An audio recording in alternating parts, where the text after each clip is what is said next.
Сәлем достар, бүгін сіздерге кестелі құймақтардың рецептін көрсететін боламын.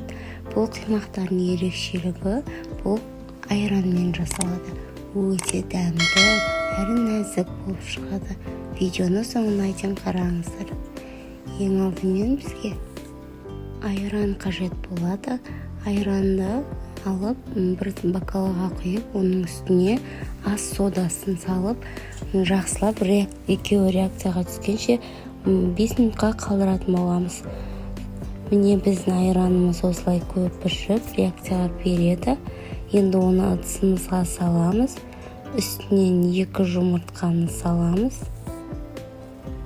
Жақсылап араластырып, сосын үстіне сұйық май құямыз.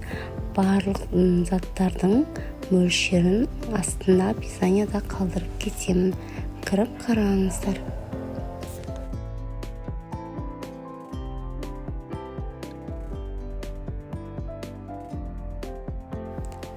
Сосын олардың үстіне қантымызды салып, барлығын тағы да жақсылап араластыратын боламыз. Ал енді соңында ұнымызды аз-аздан сала отырып, қамырын құйылау етіп жасайтын боламыз.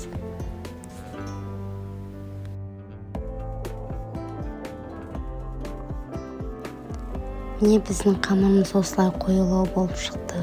Менің өзімнің қалауым бойынша кішкене ғана манка қостым. Бұл міндетті емес, сіздер қоспай қойсаңыздар да болады. Ал енді қамырымыз қойыланып тұрған соң, үстіне ыстықтау суды құйып, тез-тез араластырамыз.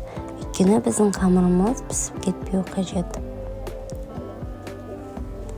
Міне осындай сұйықтықта болу қажет.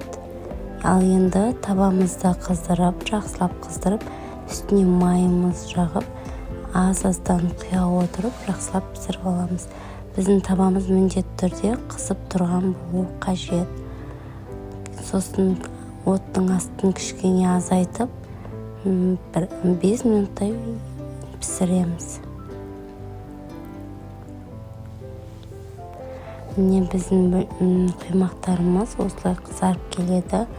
Сосын екінші жағына да аунатып, тағы пісіріп алатын боламыз.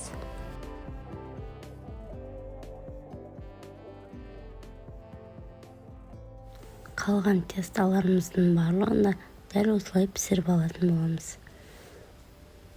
Міне достар, біздің кестелі құймағымыз дайын, өте дәмді, ерекше болып жасалынады. Міндетті түрде жасап көріңіздер. Қош сау болыңыздар.